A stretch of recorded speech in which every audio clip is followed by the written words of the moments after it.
Alec, there's a lot of outside noise, obviously, surrounding your coach, Mike McDaniel. From the inside, what do you see from players as far as their belief in him, and where does your belief in your coach lie?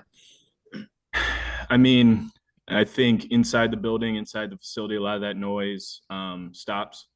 I think that the trust and belief comes through time on task and working together and understanding the problems that we need to solve as a unit, as a group. And obviously, when the results are losses, noise can be louder. But at the end of the day, the process of improvement, the process of gaining trust, like this is um, two very big tests of trust. And throughout a year, for guys to respond and continue to improve and look in the mirror and not finger point and continue to find ways to get better, like that there's no secret message, there's no secret sauce, and that's the way forward. We need to make it right.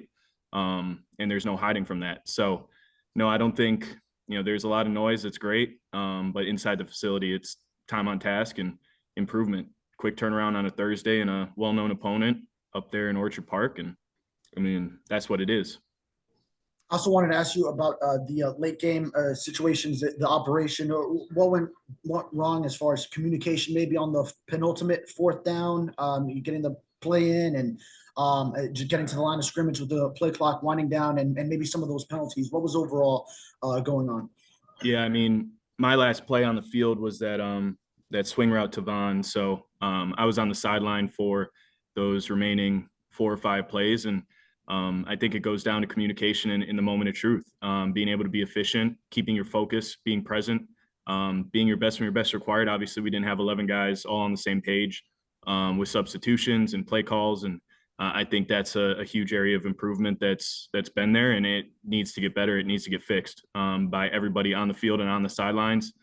Verbal and nonverbal communication, just so we're calm in that moment, not worrying about anything but the job, the play call, and your alignment assignment and playing ball. So frustrating to see at the end of the game, obviously. But I think that's something that we all need to take ownership of, all 53 plus, coaches and players alike. Thanks, Al.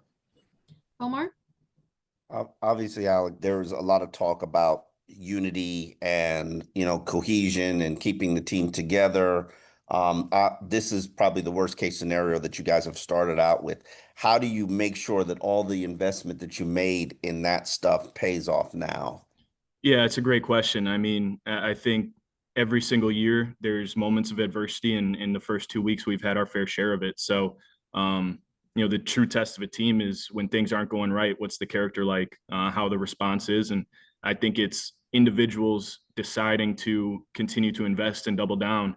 Like I said earlier, there's no secret, come to Jesus moment for us. Like, it is literally trust in the people around you, trusting yourself, doubling down on the prep, seeing how you can improve. And like that's it. That's the formula. It's simple. It's not easy.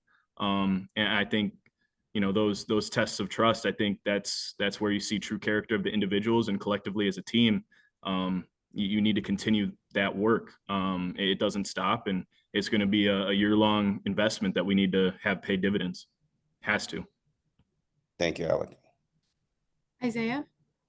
Morning, Alec. I'm curious as to how you and some of the other leaders pick up the young guys in this moment, right? Like, they are in an experience, obviously, that is very, very new to them, right? So how do you pick up the young guys in this moment? Yeah, it's a great question. I think first off, you got to lead by example. You have to show up. You have to be here. First guys in, last guys out. You have to lead by example and do the work that you're asking everybody else to. And then it's continuing to communicate. I think in these moments, you can't stop talking to one another. You need to start with the actions. You need to show them what it's like to lift. You need to show them what it's like to treat your body for a Thursday game. So you need to show them, but then you also need to communicate that afterwards. So I think it's, kind of twofold: lead by example, and then also bring them along, encourage, and no false positivity. I'm not saying that. I'm saying we need to focus on what we need to focus on, control the controllables, and show them what the process really looks like. Chris? Hey, Alec, I'm wondering if you can compare this to other things that this team has been through, most notably that 5-game losing streak at the end of 2022, maybe the end of 2023, maybe some times when Tua has been injured. Does this compare? Yeah, I don't know. I think that's a good question. I really didn't. I haven't thought of comparing it to past seasons. I think this is a new season, a new team. So you need to take the experiences that you've learned from in the past, how to get yourself out of that hole. And we need to learn quick, and we need to apply those lessons and that experience as a core.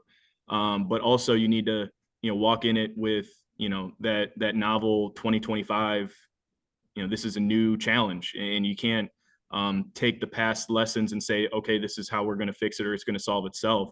You need to actively solve the problems and continue it. So I think it's a little bit of that experience of understanding what's happened in the past, what's went wrong, how you fix these problems with the people in the building, but also knowing that this is a new season, and the 2025 team is different than years past, and we need to lean into it with that perspective.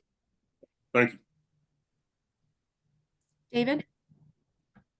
Yeah, I got one more from me. What are the keys on a short week, especially with so much going on, to face a tough opponent? In a way, as players, because I know the numbers say one thing about traveling on Thursday night games, but do players just want to get right back on the field, get this bad taste out of their mouth? How do you see it?